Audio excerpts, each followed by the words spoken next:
What's up, y'all? It is your girl, Sarah from Sarah Styles here. I am going live today with Jack and Ryan and Becky. We are going to be talking about different pricing strategies and sales strategies, how to encourage people to do sales. If you are new to my channel, I am a reseller on various different platforms, and I also do data analytics for the reseller. I just released a analytical video this weekend about how sales for resellers, how the pandemic is being affected by that. And then I also sell 2 analytical dashboards for resellers to help you look at your data and decide what to do with your business and how to work smarter and not harder. So links for all of that is down below, as well as everybody else's on the chat today's link as well. So let me introduce our my guest. We have Flipped. I'm going to get the names messed up because this is only Jack's YouTube channel, but they both have Instagram and they do YouTube together on his. Yeah. So Jack and Ryan are here, and those are their Instagram handles. And then BeckyParkonPoshmark is her name on Instagram and YouTube, and I believe her closet and everything as well. So Jack is, you know what? I'm gonna have you guys introduce yourselves. I'm gonna get you guys mixed up because your names are actually the other side of where you are. So under you, Jack, it says Ryan. Oh, it is. Oh my God. You're messing me up even more now. So I apologize, but they are engaged. They resell together. Jack is has a degree in accounting, but full-time reseller, and Ryan is an artist and a pre-service teacher. I don't know what that is. What is a pre-service teacher is essentially just like, I haven't gotten my teaching license yet, so I'm from college, like, to get the teaching license. Oh, okay. Yeah. I went to school to be a teacher, but we didn't call it that. So I was like, that's like a an art thing. I don't know. Yeah. And speaking of teachers, Becky is actually a high school choir teacher. She has 2 little kids at home, and then does reselling as a side gig. So welcome, you guys. I'm going to check in with the chat really quick, and then I will let you guys, anything else that I forgot, and then we'll get started. Daniela. Oh, hello, Daniela. Oh, you guys are so good. I was like, oh, Jack's here, but you're. Yeah. If I look down, I can't do the multitasking. For sure, millennials, where you're good at this. I'm still learning here. Deborah, funny, I just finished watching Becky's newest video. Becky has a. Thanks, Deborah. Daniela, there she is. If you guys don't know Daniela, she has a Thrifters Villa podcast, an amazing podcast that she does with Lori's Boston Finds. She made a big announcement today that I haven't listened to yet. So if you guys know the announcement and you want to spill the beans, I haven't had a chance to listen to it yet. So, all right. Welcome, everybody. I'm kind of all over the place. Like I said, we're moving, and so my brain is all over the place. Oh, geez. Ryan, why don't you get us started? Tell us a little bit about your name, your business name, and how you got into reselling. Okay, so my business name is the evolution of many poorly chosen usernames. When I started, I was a hanger, so I had a blank hanger username. I was like, okay, that's copying a very prevalent bigger reseller, and I was like, I think the point of this is to be very individual and to kind of create a brand that speaks for myself. So I decided to go with Ryan's Thrift Finds because it's, short, sweet, and to the point. Yeah, and it says exactly what you do. Yeah, exactly. And it was it's original to me. There's probably other thrift finders out there, but I'm the Ryan. I don't know. All right, Jack, if you want to go through and tell us the same thing, a little bit about your name and how you got into reselling. So my name came from, a year and a half ago, I started the YouTube where I was just making thrifting and hauls and stuff videos. And I knew there was a bigger community on Instagram of resellers too. And I just wanted to make an account to go with it so I could post a new video or just share pictures of stuff. And so literally I just had to come up with some random name. And at first it was FlippedThrift, but it was spelled different. It was FLIPPDT Thrift. And that goes off of, there's this joke online where people say period, and it's spelled with DT at the end. And I just was trying to be funny and do it that way. And then kind of as it grew more popular, I was like, I should do one that people can say and people will be able to spell it if it's said to them. That's grammatically correct. Yeah. And so I changed it to as old people understand the reference, because I have no idea what you're talking about. Yeah, I don't either. I don't really get it exactly, but it's just some online joke. I don't know. And so yeah, then I changed it to FlippedThrift, and then like last summer I changed my Posh to FlippedThrift also, and it's kind of like my brand now. I know, I could use on that. It's very important to have. Oh, go ahead, Becky. Would you ever change your YouTube channel name too but then I guess it doesn't encompass the two of you, which is yeah. But I get kicked out. Yeah, we because I mean it still kind of technically is almost me, not Ryan, because it's just called Jack Valentine. But like we've considered like changing it to something more us, but people really know us by like the Jack Valentine YouTube channel. So again, it's just kind of like a brand that we don't really want to like. Yeah, you know, if it ain't broke, don't fix it. Yeah, kind of Yeah. It's hard to like rebrand everything again. I'm not in love with my logo, but it's like there forever because I don't like redoing it. Yeah, I just redid my logo. I didn't actually have like a set, like, you know, like logo or like emblem or whatever. And it was over the summer, and I was like, why don't I do that? You know, like I have a tablet and I'm an art student. Why don't I? Yeah, right. Of all people. Yeah, no, it was so much fun. I loved it. All right, Becky. Why don't you tell us a little bit about yours? Is fairly self-explanatory, but tell us about why you do that, if there's a reason, and kind of. Well, you guys didn't get into how you resell, so we'll flip back around because I like that story too. So, Becky, how'd you come up with your name? I feel like I've gone so I have like a personal Instagram, and then I like got really into like planning. There's like a whole planner community, and I like had my own like mommy blog type things, and I'm like. I always come up with really horrible Instagram names and handles that I'm just like, why did I do that? You know? And so I honestly started like my Instagram first on a whim, just because I was following so many resellers and I didn't want to like really put that stuff on my, sorry, am I echoey? Let me turn myself down, hold on. But I didn't want to like mix and I didn't want to, you know, have my personal life and my reselling stuff like all together. So just on a whim, I just said BeckyParkonPoshmark because at the time I was only selling Poshmark and I didn't really like think much of it. And then when I started my YouTube channel, like the name was available for some reason. And so I just like stuck with it. And then I don't know. And people are like, it has a really good ring to it. But now like I don't only sell on Poshmark. So part of me like wants to drop the on Poshmark part of the handle. But I'm fairly certain. Like I know there's like a pretty well-known swimmer named Becky Park. And like, I don't know. Like I'm kind of like I don't maybe it's really Googleable. Is that a word? Googleable, yeah. If there's someone famous, Your first results, Becky. Come on, you got to get out there. I know. So I wonder like who would come up first now. I should try Googling it. But I remember back in the day when I would Google my name because I'm narcissistic like that, I guess. Like, It's such a fun pastime to just Google yourself and see who comes up and like, oh, be this person, but I'm be this famous, but I'm not. But it was always this swimmer. So. Becky, if you want to tell us how you got into thrifting and then or reselling. Yeah. And then we'll get back to Jack and Ryan.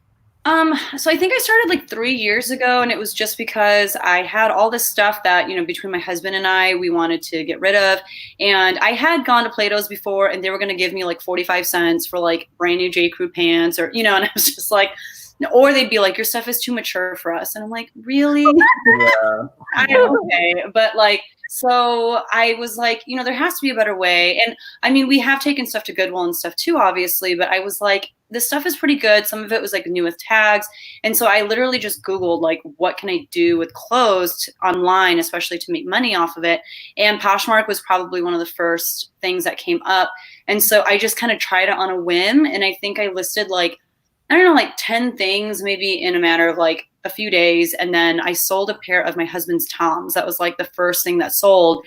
And instantly I was hooked. I was like, this is so cool. So, and like in the meantime, I feel like I wanted to like understand how to make more sales. So I went deep down the rabbit hole of watching like YouTube videos and Instagramming it and all that kind of stuff.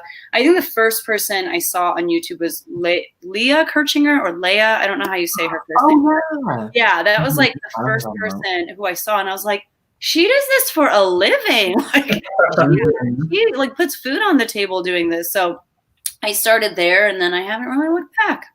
Yeah, I think that I feel like there's a crack component to Poshmark because most people's story starts, I got a sale. Somehow they get you a sale in like that first day or two. And then yeah. All right, Jack and Ryan, what is your guys' story? How did you guys get into reselling?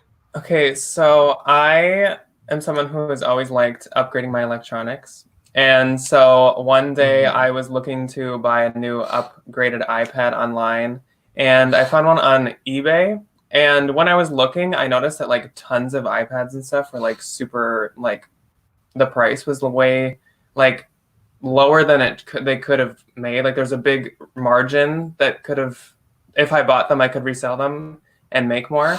And so I ordered like 3 iPads, and then on Facebook Marketplace, within like a day, I sold the 2 that I wasn't keeping.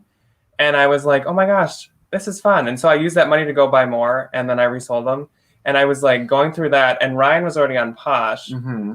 And he was like, oh yeah, that looks all fun and stuff, but you have this big wad of cash and it looks kind of sketchy. It looks really and I did this thing called Poshmark where you just go to the thrift store and you buy stuff and you flip that to make money, and you can do it online and it goes right into your bank and stuff. And so he talked me into going on to Poshmark, and I'd always liked fashion and clothing anyways, and so it clicked right away. And then So do you still do electronics, or are you kind of over? no, I can't. Like right when I got on Posh, I like stopped doing that. Yeah. It was like a lot of like weird cash flow. Like it was like use my credit card to buy iPads, and then it ends up in a sale that gets me cash, and I had to keep like depositing it, and like it was. Yeah, we kept it in a chest in the apartment. Funny.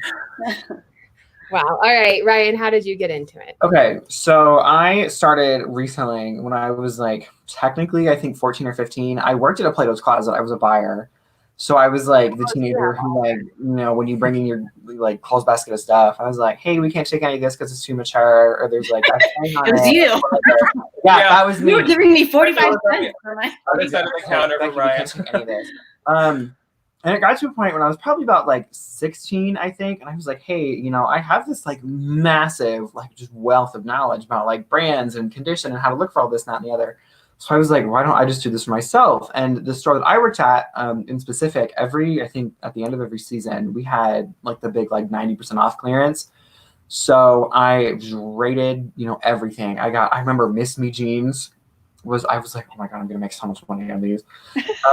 So I remember I listed it all on Poshmark, and I sold all of it in like 2 or 3 weeks. And I was like, again, referencing back to the crack part of it, I was like, okay, how can I do this without buying everything from work all the time before they get sketched out? So I remember I found Savannah, I found Street Savvy, and she was like, I go to Goodwill. And I was like, Goodwill? That's like the homeless person store. What the heck is this? Like, I found Patagonia, I found Free People, I found all this stuff. I was like, okay, I'm going to have to try that.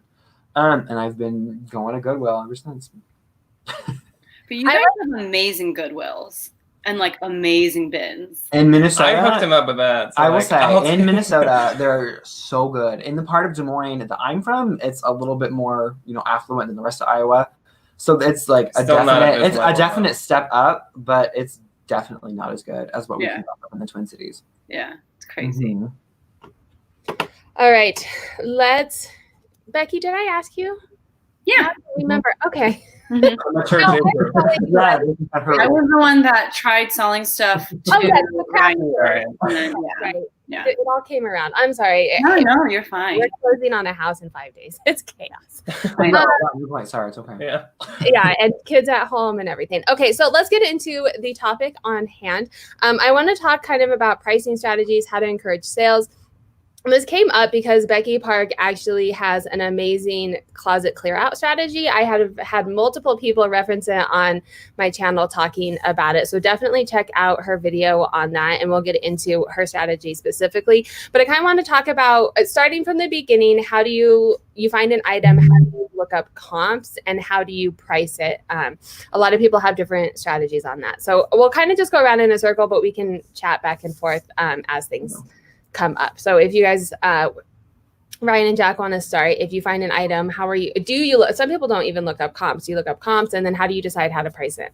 I very rarely use comps. Actually, I use comps only when it's some like a new brand to me that I'm not very comfortable with. Yeah. Or maybe if it's like, if I think it has potential to be like rare, like if it's some anthropology piece that just seems like crazy cool, and I'm like, I wonder if this has like a lot more value than a different one would. Yeah. Or if it's like super high end, I'll look up comps.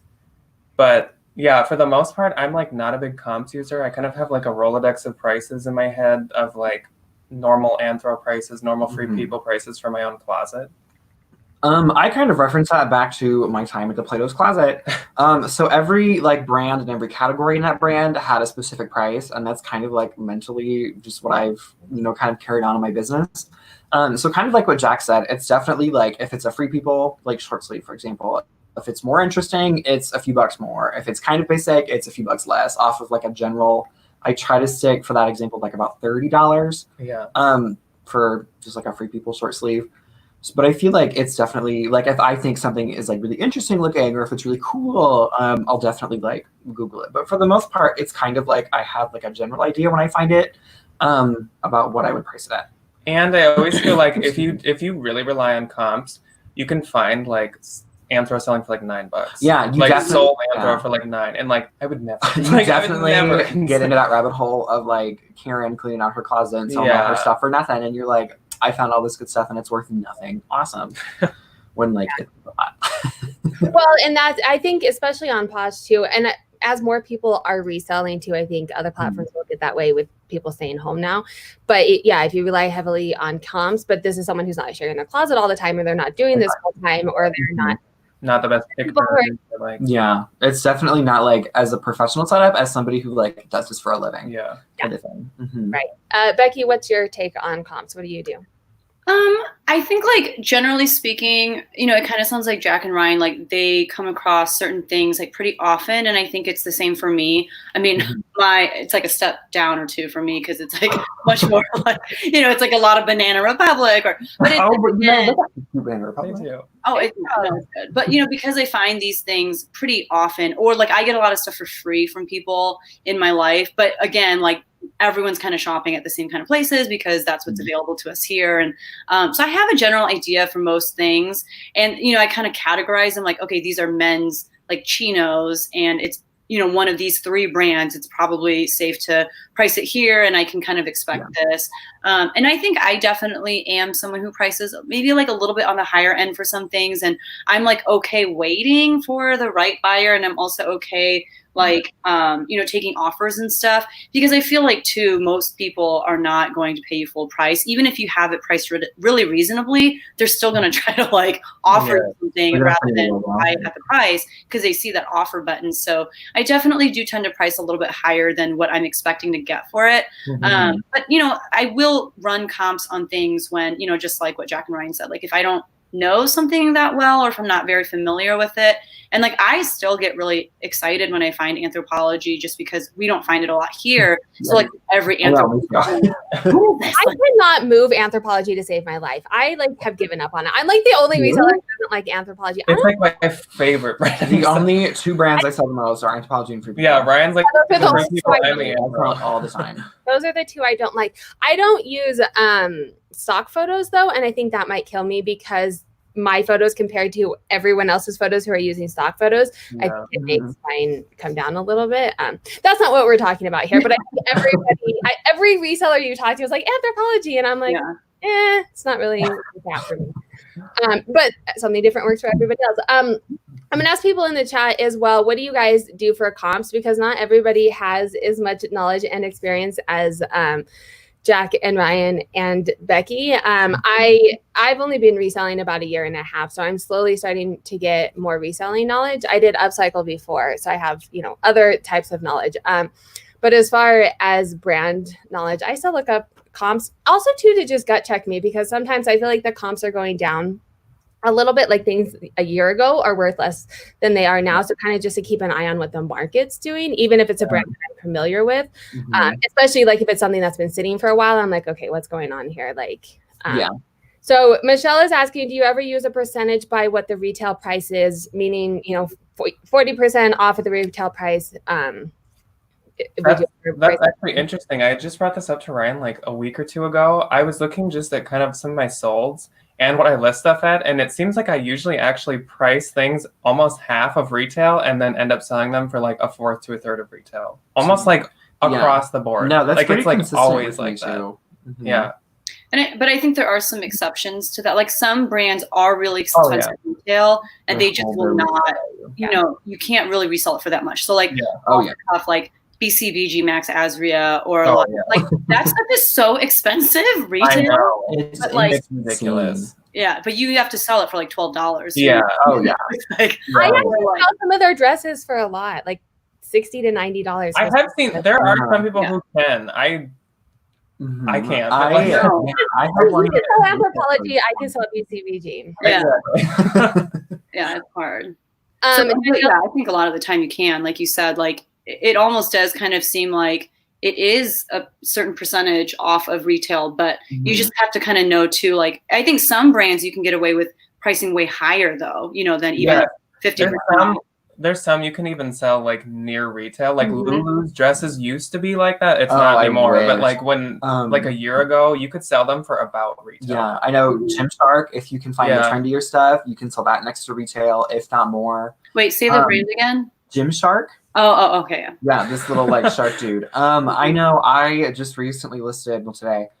It's like a Kate Spade wallet with Miss Piggy on it, of all things. So I think like those like really niche kind of rare items that Yeah, are like those are. that cater to like a really devout market are those kinds of things that really really really hold their resale value. Yeah. And I think to your guys' point too, each brand probably has a certain percent, unless it's something rare. Like Kate Spade, normally you can't sell. No. No, Retail, usually not. But a niche like that. But I think probably like Anthropology in general, you can sell for like 40%. But then other brands are generally like what Tina Turk, is that how you say it? Her stuff is so expensive, and I can just not like. It's like No, I can't give away. either. I can never have agriculture in a check. I know I've sold some stuff, but it does not sell. I'm like, this is so expensive. Why is it not selling? Yeah. So I don't think there's a general rule on that as well. So Daniela is saying the market can get very skewed, which is why comps can be all over the place. Definitely. I typically look up comps for most items. I'm changing my strategy to get above a certain profit for each item, which is an interesting strategy to do as well. I think as long as you are on all the time and active, you can probably get close to what, I mean, you can't be ridiculous. Like, no, you can't. a couple bucks above other people's if you're active is probably reasonable. Daniela is saying Trina Turk bathing suits. That's about it. I have heard her swimwear does really good. I've never found any of her, current swimwear. I found her like old nasty stuff. But I know, like, the dresses and like the clothing, I can't move. Period. But I have seen her like one-piece bathing suits, especially. I've seen someone today sold one for I think like $50 to $60. That's good. So, all right, every dollar makes a difference with the bread and butter. That's true. All right, so let's get into let's talk a little bit about Posh, because you guys, well, I know Becky, you sell a lot on Posh. You guys sell on all platforms, but you do a lot on Posh, and so. Do you include the original price on Poshmark, or do you set it to 0, and why or why not? I feel like if it's kind of like going back to that Kate Spade example, if it's something that I'm asking almost close to retail for, I typically put the original price to 0. But if it's something that I'm like not, obviously going anywhere near retail, if it's kind of like that 50 to 40% off, I will put the retail so people can kind of like, if they're going to offer me, my mentality is like, I look at what the original retail price is. And then if the price isn't what I would want to pay for it, for what it's listed for, I will send an offer that I'm kind of comfortable with when compared to that original retail price. So I feel like that's just kind of how I treat it. And I know that's like a lot, but. Yeah, I would say about 95% of my stuff I put the original price on, just to like let people know like the deal they're getting, because some people might not know what something's worth. Like say I do price an Anthro top that is really pretty at like 45, and someone just thinks I'm like, why are you asking for that much? If I show that the original retail on this one was 128 or something, it might be more like they're less likely to be like, why are you doing this? That's pricing psychology. People are for sure. Deal. Becky, what about you? I think I put the majority of my prices at 0, but that's honestly also because like I don't really want to take the time to track down the actual price. And then I know too, like sometimes I get really irritated because I'll be looking on Poshmark and I'll see, or not even looking, but just like what shows up in my feed, and I'll see what people are putting as the original price. And I'm like, okay, it doesn't mean like guesstimate. It means like, I know. Because some people are like, $99,000. I'm like, no, it wasn't. Yeah, I know. For me, like, I don't really even like look at the original price anymore because I think I assume that people are like making it up. You know what I mean? But I will put it if like something's new with tags and like it says on the tag right there. Like I have the information in front of me. And also I feel like I generally, again, I don't have a lot of like the newest stuff or so it's harder to like track down the prices. If it's like, you know, J. Crew 2016 or something, like it's a little bit harder to figure out, well, what was that priced at, you know, like 4 years ago, whatever. So it's $999. Yeah, not 99,000. I've never understood why people do that. Yeah, some people like always do 999. Or they just do like 1, 2, 3, 4. And I was like, or 1111. I've seen them just kind of like, okay. That doesn't Well, I do 999 if it's vintage because like you can't track down an original price for that. Exactly. And even if you did have an original price, it doesn't mean that's what the value is right now. Yeah, exactly. And all of the research that I've done and what I've read is if you do it at 0, it's like negative on the algorithm. But I don't know if that's true. Interesting. But people want to see like a price drop, and so I have it like. I think I read it one time when I first started, and I was like, "Never put it through." And obviously, it's not true because Becky, you sell stuff, so I sell some things. Yeah. Becky's like, I'm gonna go back and be like, did I sell anything that had a 0? But I think some of it is pricing strategy. I think as resellers, we're on the app all the time, and we forget that people aren't necessarily looking at it from our perspective, and so they get on and. It is kind of a mental thing, like, oh my God, look at this great deal. I don't know that I don't get really low offers because of it, though. Like, I still definitely get those. No, I still do. Yeah, you're definitely gonna get a couple of cheapskates. Yes, and I'm noticing. Are you guys noticing that you're getting lower offers like this past month when all these things are going? Yeah, Jack can speak to this, but I feel like all of my sales that I've been getting have been like really reasonable offers, or they've just been full price sales. Yes, all your things. In our last What Sold Saturday, that was something we actually said is that I had like 4 or 5 full straight out purchases this week. Yeah. So I don't know if it's new people joining the app or really what it is and them not knowing that you can send offers, but I've noticed that too, like better offers and some straight out price or buying. And like I've had some really like high price sales. Like I sold a dress for $125. I really wasn't expecting to get that much for. Yes, yeah. Just out of nowhere. Just a nice like I think I priced it at $150 and she sent me $125 offer. And I'm like, oh, okay. I've noticed the same this past week as well. I think people are not as anxious as they were, and maybe like either stimulus is coming in or the thought of stimulus.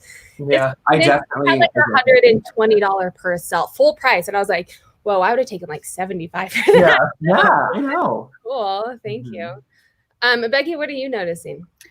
I think I'm seeing both still. Like I did too, like in my last What Sold, I think I had like 3 or 4 full price sales. And I was like, oh, okay. And it was not like stuff people needed. Like one was like, you know, like a bodycon long sleeve dress. And I'm like, where are you going in this though? Like, I don't understand. Like, that's a lot of money. Yeah, you know, like I could understand if it was like a bathrobe or something, but I was like, where are you going to wear this dress? Like I was just very confused. They're looking to the future when we're not stuck. Yeah, I guess. Yeah. So, but then I also get some like pretty shameless offers, you know, and I'm like, okay, like this is what you're doing now, huh? But you can never fully escape those. No, I really don't think you'll ever be able to. Yeah. No. Well, this past week, I've had multiple exactly 50% off offers, like multiple that they're like doing the exact math for 50% off. I'm like, who is telling you to do this? Like, yeah, really. Someone in the group out there is like telling you do 50% off. So speaking of offers, let's kind of get into that. How do you guys, well, let me check in with the chat. Jacob does 0 as well with lower end bread and butter, though. The difference isn't as impressive. That kind of makes sense. Michelle saying, I have heard the same as Sarah because it is supposed to be negative because there is not a discount. I'm not sure it's true either. So if you set it to 0, it may not look, no. Jacob is saying, so you put the original price for everything. I'm considering giving that a shot. And I kind of one of the ones that make it up, but with ones that I know, like I know how much in general a J. Crew dress is going to cost, or, you know, the brands that, you know, you can guess within a range of how much they are. The Grumpy Thrifters is saying we had several full price sales this weekend. So that's all good news, right? For us, it's definitely. Until everyone realizes they lost their job. Yeah. 30% of America. So, you know, okay, let's keep this on positive. So speaking of offers and strategies, let's talk Poshmark. We can talk other platforms as well. But as far as offers, are you guys sending out offers? How do you encourage sales with using offers? If you do. We'll let Becky go first for this. Yes. I feel like we're dominating. We're jumping in. Oh no, you're fine. I used to send out offers to likers on things that got likes every night before I went to bed. And I've stepped away from that mainly because of time. Like I feel like now by the time I hit my bed, I'm like out, you know, and I like fall asleep like the phone, you know, hitting my face. Cause yes. and I don't know, like I wasn't really getting, I don't know, I'd get maybe like one sale a day sometimes doing that, but not even, I don't know. But I feel like it's also changed with how Poshmark has been rolling out their promotions. Like there's literally like a closet clear out like every other day now. And there's like, you know, so generally I will wait for a make a deals day to actually go through my closet and send out offers to likers on anything that's gotten likes in that past, like, I don't know, maybe it's like a week or something. But like generally on those closet clear out days, what I'll do is like, I have my closet clear out method that I like to do. So I know a lot of people have a lot of luck where they just go through their closet, they drop a lot of prices. I don't really have time to do that. I feel like I have over 600 items, I think, in my closet, and I don't have time to like sit there and go through every item that I want to drop the prices on, drop them, and then revisit them later and raise them again. So for me, what I'll do is like, since the 2 days have passed since the last closet clear out, I will like go through all of my likes and I'll just message each person. I'll like create a bundle, put the item in the bundle, and I'll message each person and just tell them like, hey, today's closet clear out and I'm willing to drop the price to blank. And if I do that, like Poshmark will also discount your shipping. Are you interested? And what I have found too by doing that is there are a lot of people who are newer to the app who don't even know that that's a thing. So it's like by me kind of teaching them in that moment, like, this is a thing, I'm going to try to help you get this discount and I'm going to drop the price, then I do tend to make more sales that way. And then that way, like, I'm not just going through and dropping prices either. Like, I'm only going to drop the price. Yeah. I'm guaranteed a sale by doing that, you know? That's good. Yeah. So that's what I've been doing. Again, I'm always like trying to be as efficient as possible because I just don't have that much time to devote to, you know, playing these games. Like, Poshmark wants us to play. Well, there's a lot that goes into it. Yeah. There is. And every once in a while, I will like send out likes on every single item in my closet, but I probably do that like twice a year just because like that takes a lot of time. Oh my God. Day long. Yeah. So that's kind of what I've been doing. All right. What are you guys doing, Jack and Ryan? How do you guys? My strategy has always been that I send out offers like about 15 minutes after the like comes in. We do have a very similar strategy. Because I think that people are at their peak interest then. Because say the person is like shopping around for this exact sweater or even like a gray Anthropologie sweater and they just liked yours, then you're giving them like so much more time to go find other ones, maybe priced better. But if you jump in with that offer that seems so great because they just saw a higher price and now you're getting discount shipping and like a % off, they might be like inclined to buy it. And I just think, over time, someone could buy something that like takes the place of the item. They could just completely have lost interest in it. Yeah. So I always send my offers out pretty quickly. I do the same thing too, but I kind of like have this weird mix of like what Becky and what Jack do. So if I notice somebody like likes multiple items in my closet, I'll go in and add those items to a bundle and say like, hey, like, thanks for liking multiple items. Like, if you want, I'll send you an offer. Feel free to ask any questions. I used to do this like really big, like copy paste, like lengthy spiel. And it was like, nobody has time to read that. Well, and then it just looks nobody wants to read a book. Yeah. So I'm just like, short, sweet, to the point, send them an offer. A lot of the time, those like result in pretty high dollar sales. Like I have made really, high dollar bundle sales because of that method, which is amazing. Or somebody will say like, oh, I'm just interested in these two. Like, can you remove the third one and I'll purchase it? Yeah, awesome, perfect. So that's another one of my big pricing strategies. But I kind of like shoot for that like 5 to 10 minute after the like as well. Or if I'm busy, I'll just like, if I get, 20 minutes, I'll just go through and like send offers that I've gotten in the past, hour or two. Because I started doing the 10 to 15 minutes because when you like research, everyone's like 10 to 15 minutes, like that's your window. Mhm. And I'm almost not doing them at all. It takes so long. Yeah. Yeah. If you're doing them every 10 to 15 minutes, you don't realize it. But you know, I'm home with kids and Becky's working, you know, full time as kids as well. And even I was doing them once a night at night and falling asleep. So then I started these past 2 weeks, I've done them a Friday night because I'm like, oh, it's like payday and into the weekend, right? Mhm. And I've been doing that for a couple of months. And the past 2 weeks, I've gotten no bites. And I'm like, so I just spent an hour where I could have been doing something else. Like I could have been listing for an hour or something to get them. And I think my theory, you guys can tell me your thoughts on it, is Poshmark with so many or so many closet clear outs all the time and like throwing all of these price gouges in your face is people are like, meh, it's an offer. I'll get it in 2 days when I want to actually buy it, or like it's not anything special like it used to be. And it's so time consuming. So I'm kind of leaning towards not doing it. It definitely does take more of that like constant attention to the app if you want to do it the way that we do it. Luckily, since like we don't really use eBay or Mercari like that much, and like this is our like full-time job, we can devote that attention to it. I still sometimes will just forget for like 8 hours, and then I just go through my last 8 hours and I like do them all, but I still try to keep it in like the same day. But you are right, it's like when Offers to Likers first came out, it was like crazy. I remember how big of a deal that was. I remember how many sales I time. made that first week of Offer to Likers. Oh my gosh, that was amazing. I remember like I didn't get it till like 2 weeks after everyone else had it. Yeah, I know. By the time we started sending out offers, people were like, please stop. Like they were so sick of it. I was so mad. Yeah. I was like, what is this? Yeah, I still view it as like a really, really good tool though. For me, it like definitely does boost my sales quite a bit, but it has lost a little bit. It's lost a little bit of its punch. Yeah. I think too, you brought up a good point, Jack, when you were talking about like an Anthropologie, something that has a lot of traffic or a lot of competition.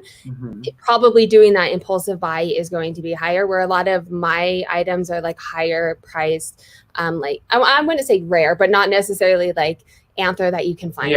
They can find another one of them. Like if they're going to spend $100, people aren't impulsively spending $100. They know they want that item. Exactly. Yes, and they will come after me, or they will wait until payday to send me an offer, or, you know, put it in their cart. Well, it's not, you know, to think about it. So I think it does matter too on the inventory. Yes. With my higher end stuff, I definitely do not get many like offer to liker sales on them. Yeah. That's more It's people more kind of offering like a to me. But so I guess, it wouldn't apply as well to the higher end or like rarer kind of stuff. That does make sense. And I feel like with the majority of my closet, it's definitely like catered to like a younger market that has some expendable income. And impulse. So and I feel like I'm an impulse shopper, but like I think a lot of the people that buy from me are too. So it's kind of like I probably don't make as much money as I could on an item if I were to sit on it and like wait and, you know, be whatever. But I feel like the marketing to that impulse buyer, they may just be waiting for someone else to send an offer. Yeah, they might not wait. They might forget about it. Yeah, exactly. So I'm like, if they like the item, send the offer, sell it, ship it as quick as I can, and then, you know, that. Yeah. Before they say, can I cancel that? And you're like, I already shipped it. Sorry. It's like, oh, you know, I dropped it in the mailbox already. I'm so sorry. Yeah. Luckily, we have mailbox. That's so true, because coming from someone who also shops on Poshmark, I think because I know how Poshmark works, I will like items that I want to purchase, but that's my way of saying like, balls in your court, honey. Like you do what you want. Send an offer. Are you going to send me an offer? Are you going to? And especially if I like multiple items, like sometimes I'll even like start the bundle and I'll be like, okay, you finish it. Like, you know, so it's that knowing that that's my psyche, I don't act the same way as, you know what I mean? I don't know. Yeah. But I think it's also you're busy. Don't get the bite either when I used to do that, because I used to send offers, you know, 10 minutes after, and it just was a waste of my time. So usually like as a buyer, when I like something, I am looking to get that out, like you said, and so usually I will, even if it's one thing, I'll put it in a bundle to see if they'll offer me something. So I feel like I'm a little bit more impatient. I'm just like, when are you going to accept my offer? When are you going to ship it?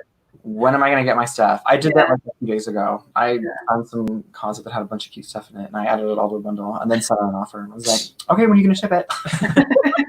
It's been 32 seconds. Why? I know. I'm like, I ordered this in the last half hour. Why isn't it at my door yet? Yeah.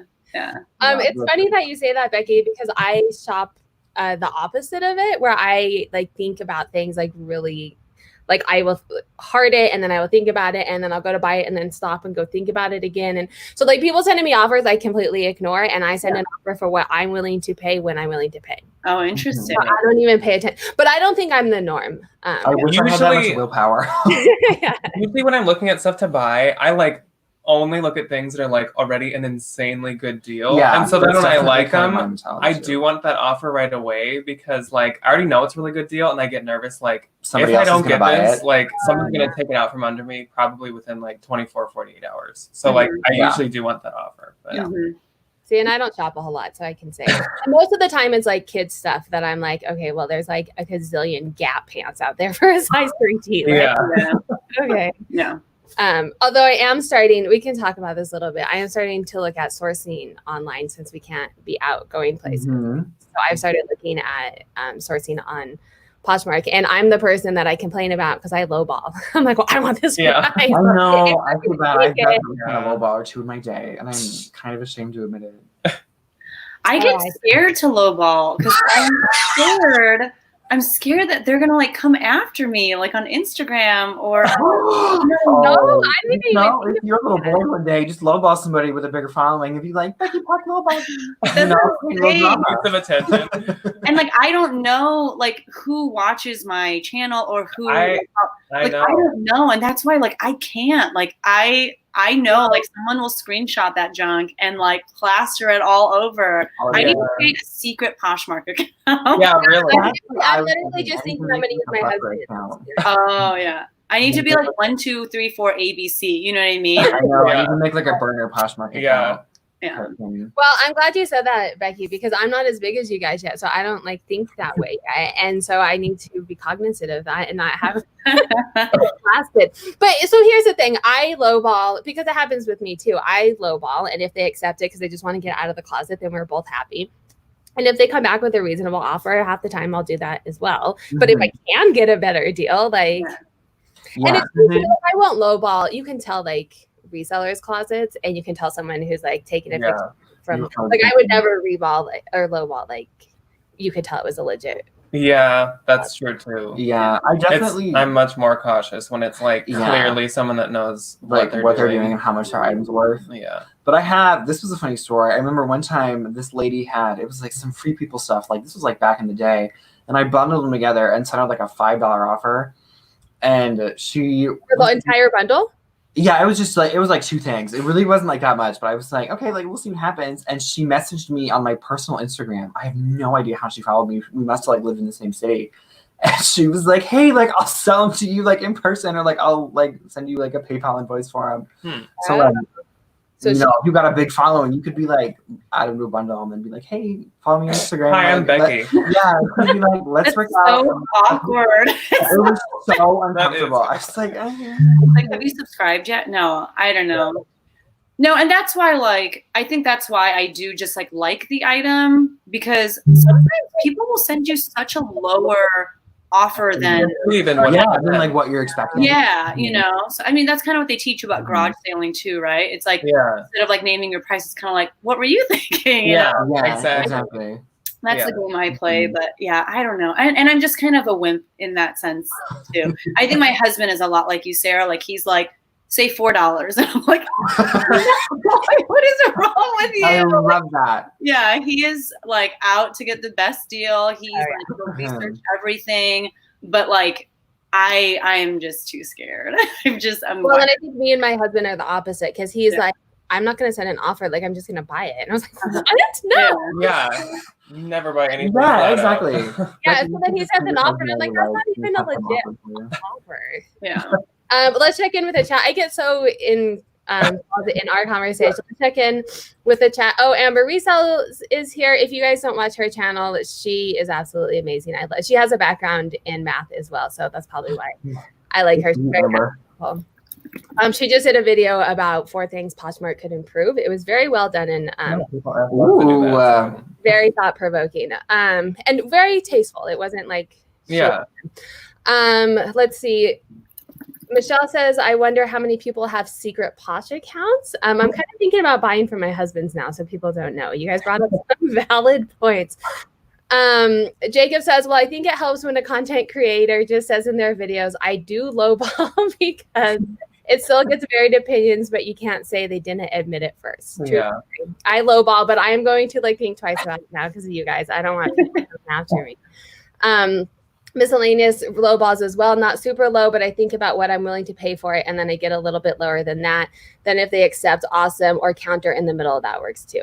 And that's kind of my thought process because most of the things I buy from a thrift store, so I want like thrift store price. I know. I'm like, why is this top $14 when I can go to Google and find it for $4? Yeah, right. Except for we can't right now as part of. I know. Keep the time. Amber. Oh, yeah. So my husband says Sarah has to coach me on how to get deals. Yes. He is like the marketing, like all of the marketing stuff everywhere. He's like, oh, I'm going to buy that. And all the like things that come up. Amber resells. I always like the items I want to buy, then wait until the next day to see if they will send me an offer. If not, I send them one. Mm-hmm. Grumpy thrifters, I make piles of yard sales, then low offers. Mm-hmm. And I wonder how much low offers are coming in now too, because people are trying to source on Poshmark. Mm-hmm. So that's my low offer I sent the other day as I was trying to get things to source. And she was like, no. Yeah. I will say I'm always super paranoid about me saying like, hey, like sourcing on Poshmark is a great opportunity. And then like, because I've definitely done this before, people like stalking other people's accounts and in like love notes when you rate 5 stars. So like, oh, who has cheap stuff or like who's selling all their stuff for like nothing. So I'm always like, super paranoid about people like going into my Poshmark account and being like, oh, like, notes you gave. Yeah, or be like, oh, where's he getting all this cheap stuff? Or like, who sold him this jacket for him? That really pushes me into making like a burner Poshmark account. I think that's the lesson we have learned. We're going to have accounts. Yes. That's a valid point. And I think we kind of talked about everything that I wanted to go over, but I do want to kind of talk about if you're willing to share some of your sourcing ideas right now, since we are kind of all in this, we can't be out thrifting right now. Or if you're not, like I'm not sourcing right now because we're moving. I'm doing other things to try and encourage sales. If you guys have any tips for people out there while we're all in self-quarantine. Well, there's always like ThredUp. Yes, I've seen a lot of people shopping ThredUp because they can have really good prices.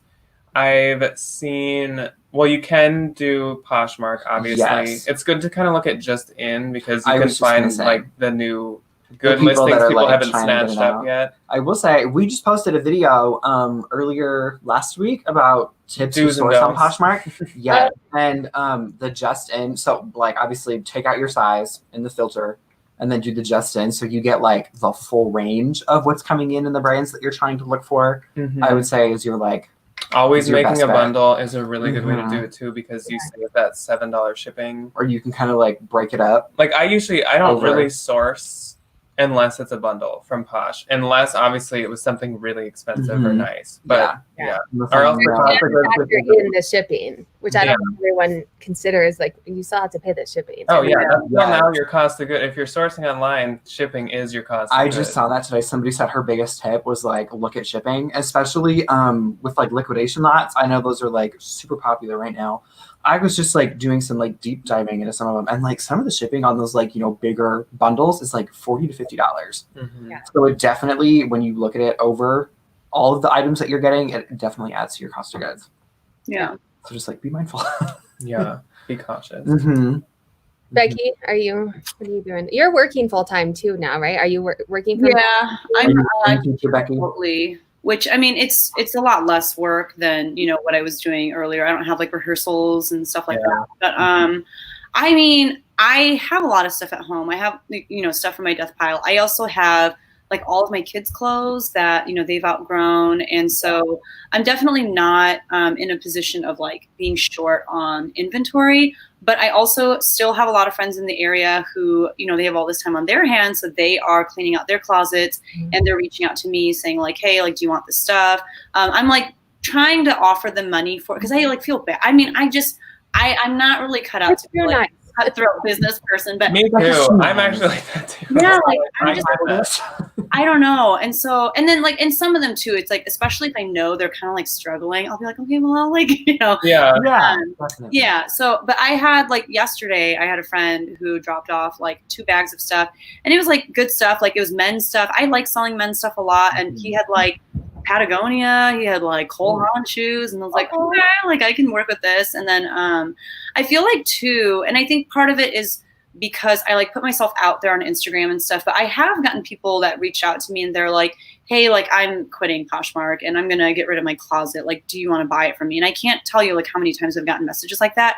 And I've never actually like jumped on it just because like in terms of like buying out the whole closet, because one, shipping, like how are you going to get all that stuff to me, you know? Oh, over £5. Yeah. And a lot of times it's also like, does our like style match up? And like someone just reached out to me the other day and it actually probably could have been really good, but then knowing where she was at, I was like, there's actually like this other reselling person there, and I think they're much more in need than I am, and that way like we don't have to meet halfway or whatever. Like you should see if they want it first, and if not, You are so nice. no, I just nice. I would I have been mean, like, no, but I'm not like hurting for inventory either. You know what I mean? Yeah. And for me, it's not my full-time income. And Yeah. I'm fully aware of that. Like I am still getting paid. My husband is still getting paid to like sit at home and kind of do like a half version of like our full-time. And like, I'm totally aware of that. And so I'm also like, I don't want to be too greedy and take inventory out of people's hands who like really need it, So if my friends want to like drop stuff off, like I will take it, Yeah.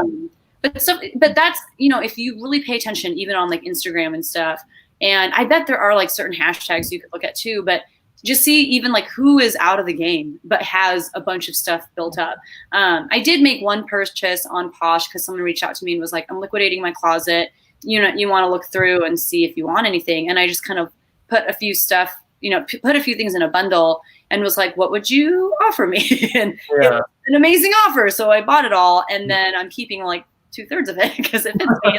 Like this was not really sourcing, but I think there are a lot of people who are jumping ship right now, and it could be a really good time to just kind of help out another fellow reseller while also getting some inventory. So.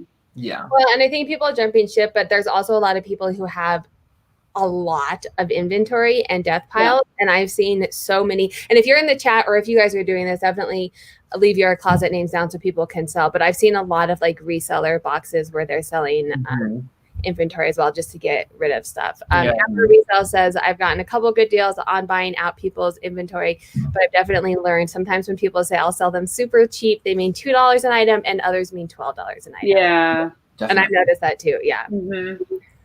Jacob says, if you're negotiating closet buyouts, etc., with people on Instagram, entertain the idea of utilizing Mercari for the listing and shipping. They have great rates in the 20 to 30 pound range. And I've actually that's a good idea. Okay. Yeah, that is smart. I am not on Mercari, but I have considered buying people's closets and opening up a Mercari account for that reason. And then also Nextdoor. Are you guys posting on Nextdoor? I've heard quite a few resellers posting, for donations and stuff. I have heard of people doing that on like Facebook and stuff, asking their friends. I haven't gone into that at all. Yeah. And I think our community is definitely like a lot of working people, a lot of like blue collar people. And I feel like with my closet and the brands that I tend to get, and when we go to the Twin Cities, I just feel like that really wouldn't like mix that well. It's a lot of like brands I would say would do really well, like a Plato's Closet or like, kind of like a teenager themed closet. But I feel like you also would still kind of want it to match your style. Like I wouldn't like just because it's free. I don't want to get just like a ton of stuff that like I'm gonna sit on forever. Right. That's how I feel too. I actually like was looking at my Nextdoor app, not because I was gonna post anything. I mean, I had kind of thought about it for like a second, but then I was like, I don't know. Kind of for the same reasons you were saying. But it was so funny because as I was looking through my Nextdoor app, there was someone that was saying, we just cleaned out our closet, but like all of the thrift stores and places are closed. Like, does anyone know if there are any thrift stores that are open? And I saw someone else who was like, well, I'm a reseller, and if you want to give it to me, I was like, oh, like there are people that I knew about. So yeah, I mean, definitely other people have already thought of that on the hunt, but I don't know. It's kind of the same thing. Like, you don't know what you're going to get. Like with my friends, I like kind of trust them in the sense of like, even though I may not like every single thing, I like know them enough and like have seen, them out and about and like in the clothes that they're wearing to know that they're not just wearing like Walmart or something. Not that there's anything wrong with Walmart, but it doesn't sell for me. So, yeah. It's like, so I need fancier friends, I've learned. Out of all of this, I've learned I need fancier friends. Yeah. Well, and it's funny because one of my friends who they're like married and they have kids, and the husband has some sort of ridiculous like job in maybe it's like radiology or something. He makes a killing, like a killing. Radiologist. Yes, but they shop at like TJ Maxx. I learned after getting 7 bags of clothes from them. Like they do not dress their tax bracket, and so I was just like, people, like you could be doing much better than this. But they have a really good retirement fund. Yeah, they do. So. That's what my parents are doing. My mom is a strict J. Crew clearance woman.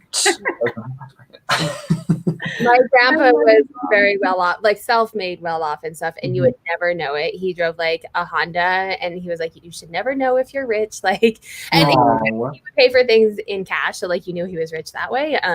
But he was like, no, like you save that, which is why I'm probably so thrifty and never want to spend. I was always like brought up in the house where it was like, we're never gonna give you anything.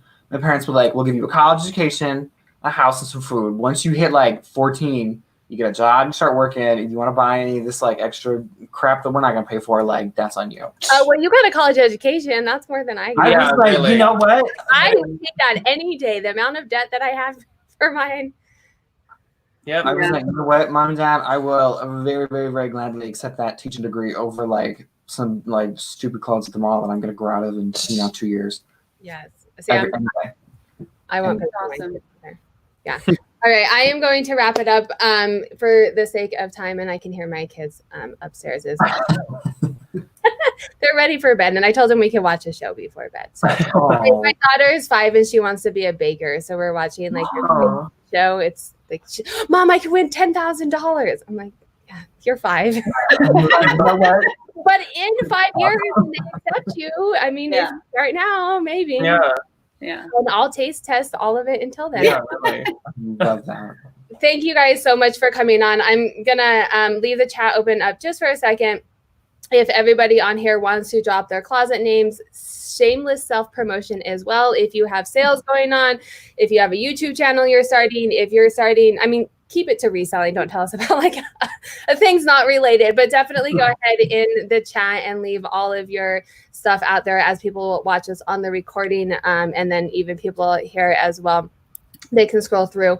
That goes for you guys as well. Your links are down below, but if there's anything else that you want to include, if you're having sales or you guys both have YouTube channels, definitely check out their YouTube channels. But if there's anything else that you guys want to plug away before we wrap up. Thank you for having us. I don't really have any I know. Thanks for inviting us. Oh yeah, of course. Thanks so much for coming. I'm glad we got together. I like having other resellers and getting ideas, especially this one.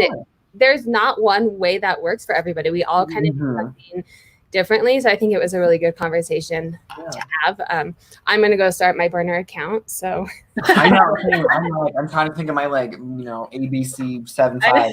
There's going to be like 12 accounts that, we're all competing for the same name. Like, what if it's like Becky? I know, right? Like you could just pick someone you don't like and be like, that's the way to do some damage. I know. I'm gonna go with Becky and I'll be like, oh, your things are trash. Give it to me for free. I'm gonna get that DM and be like, you bullied me on Poshmark. And it'll be in people's Instagram stories the next day. Like, can you believe this girl was doing a boy? Oh boy. We single-handedly started some stuff tonight. Yeah. Oh my God. Well, thank you guys so much. If you are watching this in the recording, links for everyone's channels and Instagram and stuff is down below. Thank you so much for joining. If you like content like this, make sure to subscribe, give a thumbs up on the way out. If you're watching on the recording, you can leave comments down below as well. And I will make sure that Becky and Ryan and Jack get them if it's for them, and then I can answer things as well if it's for me. So have a wonderful night, and I hope everyone is staying safe and sane in whatever capacity is best for you and your family. Thanks again. Have a good night. Bye. Bye.